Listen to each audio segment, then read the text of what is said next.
Channel HS, penyakit hati, cinta dunia, dan cara mengobatinya. Di dalam hati rohani mereka ada penyakit. Kemudian Allah menambahkan penyakitnya, dan bagi mereka siksa yang pedih disebabkan mereka berdusta.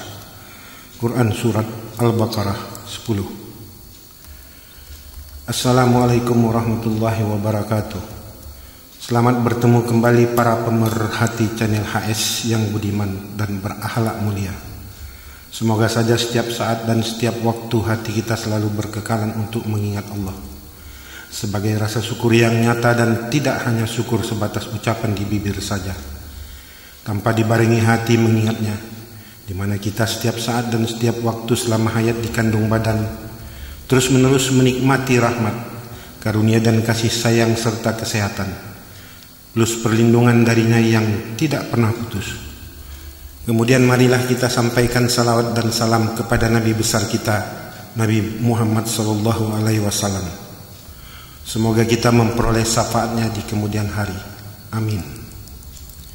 Dalam kesempatan yang Allah beri ini, setelah konten video cara mudah sholat khusyuk dan sholat khusyuk cara lain serta revolusi akhlak, maka dalam beberapa konten video ini berikutnya, insya Allah kita akan membahas tentang berbagai masalah penyakit hati yang begitu banyak disimpan dan dipelihara manusia, yang pada gilirannya tanpa disadari telah menimbulkan penyakit-penyakit yang ada di dalam tubuh manusia secara medis, terutama bagi usia muda di bawah 55 tahun tanpa kecuali kaya atau miskin. Sedangkan terhadap usia lanjut di atas 60 tahun, jika hatinya bersih, penyakit medis yang ada hanyalah penyebab faktor dari usia lanjut atau faktor makanan plus faktor lainnya.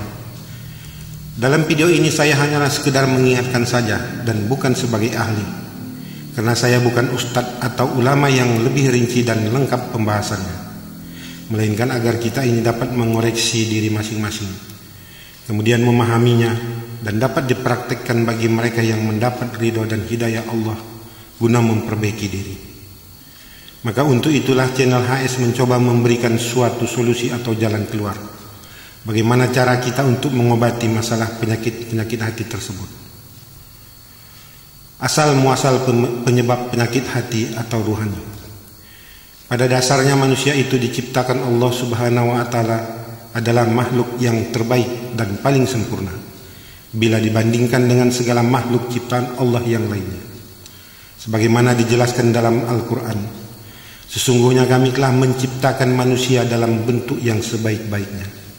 Quran Surat At-Tin ayat 4. Kemudian manusia dihidupkan dan bernyawa karena Allah telah menitipkan sesuatu kepada kita ketika kita masih berada di dalam rahim ibu. Itulah ruh yang bersih dan suci yang wajib kita pelihara agar tetap bersih dan suci sampai masanya tiba kita dipanggil pulang oleh Allah untuk dimintai suatu pertanggungjawaban terhadap ruh yang bersih dan suci yang dititipkan tersebut. Tetap bersih dan suci, akan tetapi kita telah mengotori ruh yang bersih dan suci yang dititipkan itu dengan berbagai perilaku dan penyakit hati yang terus kita simpan serta tetap kita pelihara, sehingga hati atau ruh yang ada di dalam diri kita ini tidak lain kita sendirilah yang telah membuatnya menjadi kotor dengan perantara melalui berbagai bisikan dari dalam hati yang sumbernya berasal dari setan dan kita ikuti. Kemudian kita wujudkan dengan berbagai tingkah laku dan perbuatan kita itu sendiri, sampai akhirnya timbullah berbagai macam ragam penyakit hati. Dan pada gilirannya ruh atau hati yang bersih dan suci tersebut menjadi noda kotor setitik demi setitik, yang lambat laun sejalan dengan berlanjutnya usia kita, maka kemudian dia menjadi hitam legam sampai membuatnya berkarat terhitung setelah kita akil balik hingga bertemunya dengan ajal kematian. Sementara kita sebagai manusia wajib mempertanggungjawabkan dalam hal pengembalian ruh yang bersih dan suci tadi agar tetap bersih dan suci dengan segala perbuatan dan tingkah laku yang telah kita lakukan. Penyakit hati bila ditinjau atau dilihat dari kacamata dan pandangan agama Islam adalah merupakan suatu perasaan rasa sakit yang dirasakan hati dan berasal dari dalam hati, kemudian menimbulkan rasa panas hati, benci hati, iri hati, dendam dan sebagainya. Pada akhirnya orang tersebut menjadi buta mata hati, karena dia tidak dapat lagi memilih serta memilah antara yang buruk dengan yang baik, yang benar dengan yang salah, yang boleh dengan yang tidak, agar dapat bertindak dan berperilaku dengan baik dan benar. Sehingga dianya tidak dapat lagi melihat kebenaran atau kebaikan secara arif dan bijaksana. Karena penyakit hatinya tersebut, akhirnya orang yang bersangkutan memperlihatkan suatu sikap dan sifat atau perilaku buruk dan jelek yang dapat dilihat orang lain secara nyata dari perbuatannya sendiri, bahkan dari mimik atau dari raut wajahnya yang menunjukkan atau mengekspresikan suatu gerakan tubuh yang tidak elok dipandang mata, maupun perkataan atau ucapannya yang tidak enak didengar oleh telinga. Sehingga akhlak atau budi pekerti yang buruk dari seseorang itu termasuk bagian cerminan dari penyakit hati. Hal ini dapat saja terjadi di samping kurangnya didikan dari orang tua sejak kecil, atau bahkan tanpa disadari telah mendapat contoh dari orang tuanya sendiri. Guru sekolah dan guru mengaji yang kurang ataupun tidak mengajarkan atau mendidik tentang hal akhlak atau budi pekerti, serta faktor pengaruh dari lingkungannya. Akan tetapi yang lebih utama dan sangat besar sumber pengaruhnya itu adalah karena hatinya jauh dari mengingat Allah Subhanahu wa Ta'ala, di mana hati adalah merupakan tempat lahirnya suatu perasaan sebagai penentu dari sifatnya seseorang, sehingga baik buruknya akhlak manusia tersebut ditentukan dari dalam hatinya. Penyakit hati adalah merupakan sifat manusia yang bisa dan dapat diperbaiki dari dalam diri yang bersangkutan sendiri, yang tentunya dengan tekad dan kemauan dirinya sendiri. Sedangkan yang tak dapat atau tak bisa diperbaiki menurut saya adalah watak. Karena watak adalah merupakan karakter bawaan lahir, seperti misalnya pemalu, pendiam dan periang. Jadi antara sikap dan sifat atau perilaku dengan watak adalah merupakan dua hal yang tidak sama dan saling berbeda satu sama lain. Sehingga tidak ada alasan kita untuk mengatakan dia memang sudah begini atau begitu adanya sejak dulu, sejak kecil. Biarkan saja saya atau dia begini atau begitu. Hal itu hanyalah karena kita enggan atau tidak mau untuk memperbaiki sifat jelek dan tidak terpuji dari dalam diri kita yang ada selama ini. Itulah sebabnya kita wajib untuk membersihkan hati kita dengan selalu mengingat Allah, agar kepribadian kita ini dapat terbentuk menjadi manusia seutuhnya yang bermoral, beriman serta berakhlakul karimah atau berperilaku yang baik. Karena penyakit hati yang ada sedikit demi sedikit telah terkikis dengan mengingatnya, sehingga ruh yang bersih dan suci tadi pun secara perlahan kembali terpelihara seperti dalam keadaan awal. Karena setiap saat dan setiap waktu telah kita cuci dengan zikir hati dalam rangka mengingatnya. Ibarat benda kotor, jika kita tetesi dengan air bersih terus menerus, lama-kelamaan akan menjadi bersih, sampai nanti pada masanya tiba diminta oleh pemiliknya yang menitipkan, dapatlah kita pertanggungjawabkan. Orang-orang yang hatinya bersih karena ingat selalu kepada Tuhannya, maka secara otomatis Tuhan pasti akan membimbing diri yang bersangkutan dalam semua tindakan dan perbuatan. Selalu dijaga, diingatkan dan diawasinya. Ketika ada suatu cahaya terang sekecil apapun menuntun diri kita dalam kegelapan, niscaya seseorang tidak akan tersesat. Oleh karena itu, mari kita belajar dan berlatih dengan benar dan sungguh-sungguh untuk membersihkan hati, melalui cara untuk mempraktikkan zikir dalam rangka mentauhidkan Allah di dalam hati secara berkekalan, dengan melatih dan membiasakan diri secara terus-menerus setiap detik dan setiap waktu, apapun aktivitas yang sedang kita lakukan. Allah berfirman yang artinya, dan demi jiwa serta penyempurnaannya, maka Allah mengilhamkan kepadanya jalan kefasikan dan jalan ketakwaannya. Sesungguhnya beruntunglah orang-orang yang mensucikan jiwanya itu, dan sesungguhnya merugilah orang yang mengotorinya. Quran Surat Al-Sam ayat 7-10. Untuk itu marilah kita bersama-sama melihat ke dalam diri kita masing-masing, termasuk diri saya, guna merasakan dan memeriksa diri kita ini, Apakah kita telah mengidap penyakit hati yang biasa disebut dengan busuk hati atau tidak? Siapa tahu ada sedikit, sebagian, mungkin beberapa atau bahkan seluruh jenis penyakit hati yang ada sudah kita borong semua. Jangan kita takut untuk mengikuti dan menyimak video-video tentang penyakit hati ini. Jika kita takut atau enggan, itu artinya kita tidak ingin memperbaiki diri menjadi manusia yang lebih baik, dicintai sekaligus disayang oleh Yang Maha Segalanya. Jangan lupa bahwa hidup kita ini hanya sebentar, ibarat tempat persinggahan dan tempat berteduh sesaat saja. Maka tunaikanlah segala kebaikan yang disukainya. Konten video tentang cara membersihkan segala macam penyakit hati ini adalah cara kedua untuk bisa dekat kepada Allah setelah ibadah kita khusyuk. Solat, baca Quran atau Yasin, berhaji dan lain-lain, hanya mengingatnya, tiada yang lain. Dengan demikian mari kita raih cinta dan kasih sayang Allah sebagai bekal untuk kita pulang menuju ke rumah dan tempat tinggal yang kekal dan abadi. Adapun penyakit hati menurut hemat saya adalah sebanyak 38 jenis ragam penyakit hati, yakni hianat, suka berbohong, cinta dunia, suka menipu, keras hati atau tidak mau menerima kebaikan atau nasihat, sulit untuk meminta maaf dan berat memaafkan, boros atau mubazir, suka menghina, suka menghasut, ria, tinggi hati, bangga dengan amal ibadahnya, merasa diri lebih dari orang lain dan tidak suka disaingi atau tersaingi, jalim, tidak atau kurang bersyukur, gemar mengejek, mencaci, menghina dalam hati meskipun tidak diucap secara nyata atau lisan, rasa bangga diri, suka menggunjing atau membicarakan aib orang lain, suka mengadu domba, munafik, suma'ah, atau suka bercerita pada orang lain tentang amal baik yang pernah dia lakukan agar orang lain tahu, panjang angan-angan atau suka berhayal atau pemalas, suka marah atau emosional, temperamental, egois atau mementingkan diri sendiri tanpa memperdulikan orang lain, mudah berkeinginan, buruk sangka, tamak dan rakus terhadap harta dan jabatan, gengsi, sombong atau takabur, angkuh, iri hati dan dengki, pelit, kikir atau bakil, suka mengeluh atau berkeluh kesah, suka memfitnah, benci, pesimis, suka melaknat dan mencela atau mencaci, dendam dan benci berkepanjangan, was-was, bimbang dan ragu.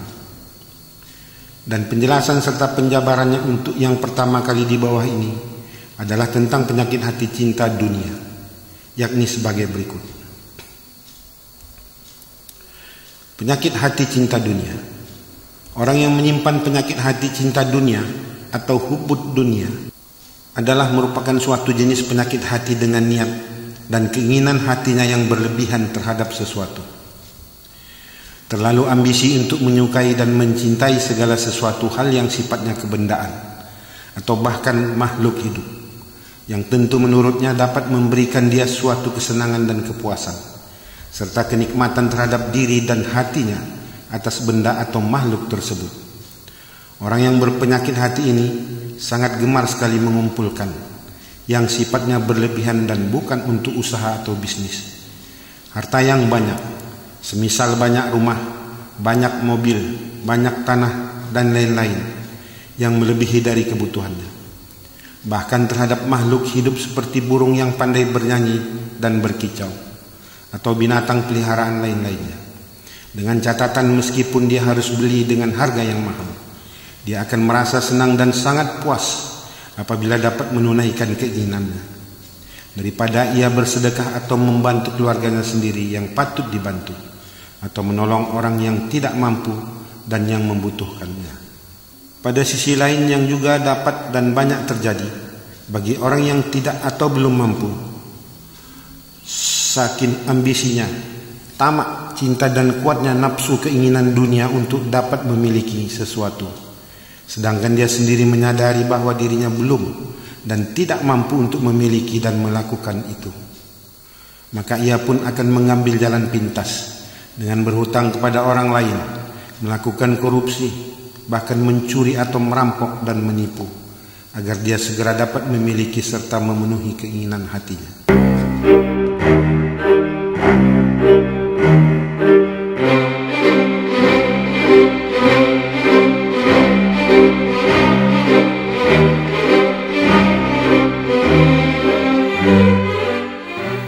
Keinginan yang ambisius dan menggebu-gebu untuk memiliki sesuatu benda yang belum dimiliki atau yang ingin dimilikinya menjadi hal utama yang harus diwujudkannya. Sedangkan pada apa-apa yang sudah dimiliki olehnya, maka ia pun dengan rasa bangga dan kepuasan serta kegembiraan hatinya yang berlebihan. Hingga ada yang harus berpikir lagi bagaimana menjaga hartanya itu. Kadangkala ada pula setelah dibelinya, malah dibiarkan terlantar tidak diurus. Semisal tanah hingga menjadi semak atau hutan dan tidak digunakan. Semisal rumah tidak ditempati atau disewakan atau memberi tumpangan bagi orang lain. Sehingga keinginan nafsunya itu pada akhirnya bisa mencelakakan dirinya sendiri.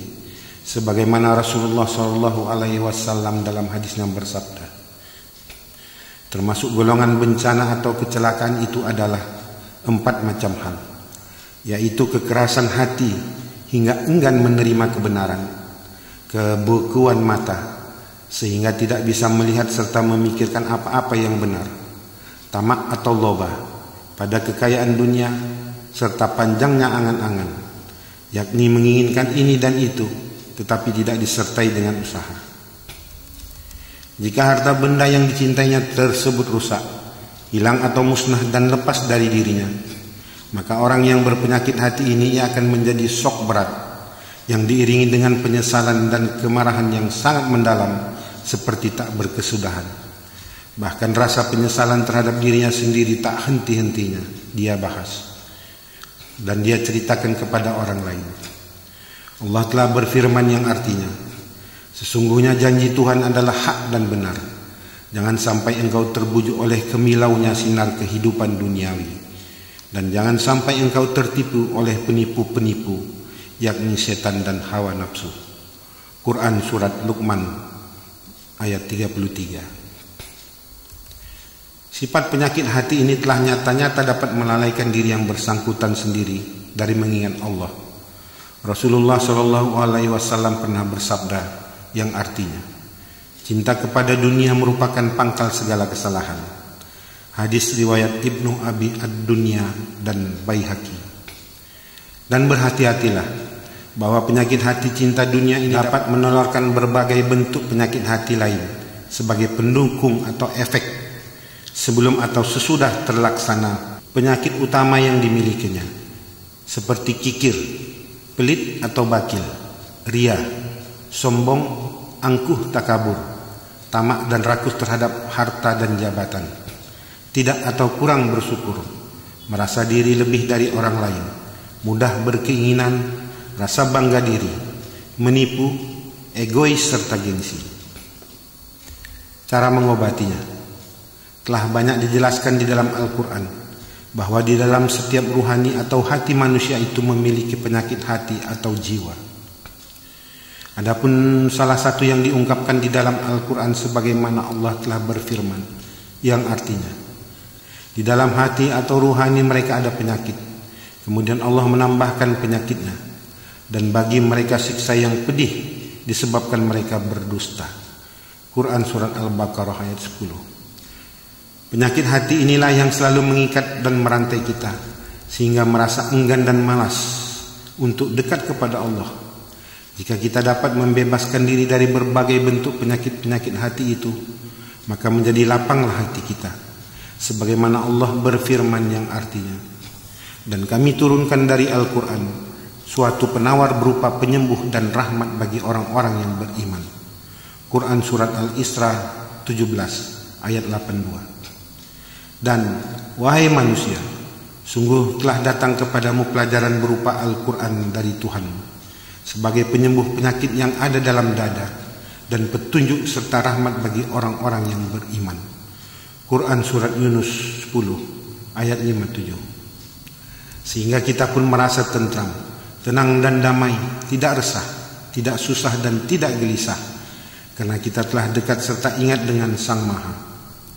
Di mana penyakit hati cinta dunia ini dapat merusak, mengganggu dan mencabut kebahagiaan serta ketenangan pada diri sendiri, bahkan sekaligus dapat pula menutup dirinya untuk memperoleh keridhaan Allah Subhanahu wa Ta'ala. Seperti firman Allah yang artinya, sesungguhnya manusia diciptakan bersifat keluh kesah lagi kikir. Quran Surat Al-Ma'arij 19.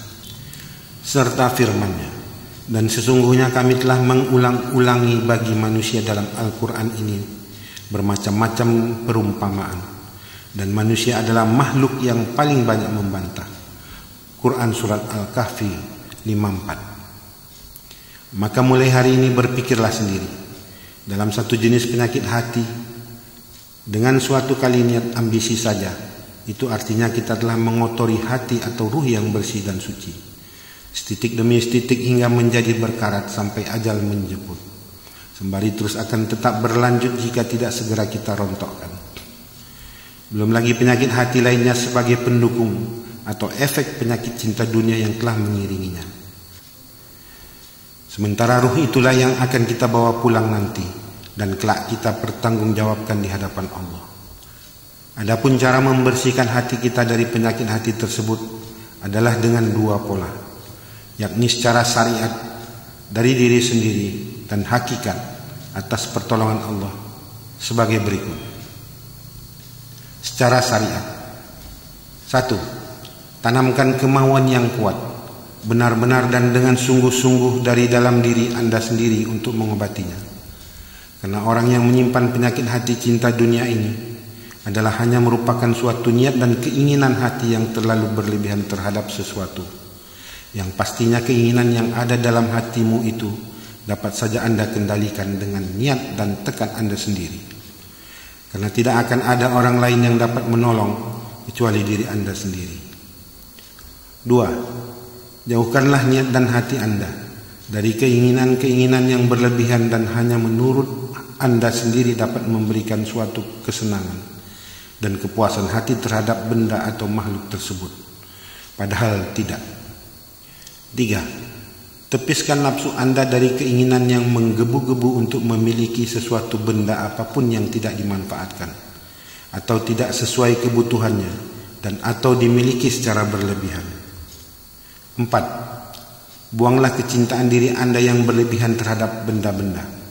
5. Jika harta benda yang Anda miliki itu rusak, hilang ataupun musnah, maka kembalikanlah kepada dan ingatlah Allah, sebab semuanya hanya berupa amanah dan pemberian atau titipan Allah sebentar untuk menguji manusia itu terhadap kesenangan harta dunia yang kapan saja dapat diambilnya kembali jika Anda tidak amanah dan telah berbuat berlebih-lebihan. 6. Tak perlu Anda menjadi sok berat, menyesal, apalagi dengan kemarahan yang sangat mendalam seperti tidak berkesudahan hanya karena harta. Hindarilah hal demikian. 7. Jangan menyesali diri Anda sendiri yang tiada henti-hentinya, dan jangan pernah lagi dibahas atau diceritakan kepada orang lain, karena hal itu hanya menyiksa dan menjolimi diri Anda sendiri. 8. Berjuang dan berjihadlah di jalan Allah untuk memerangi segala bentuk bisikan setan yang menghasut. Jangan Anda turuti kata hati yang menyesatkan dan merusak diri Anda.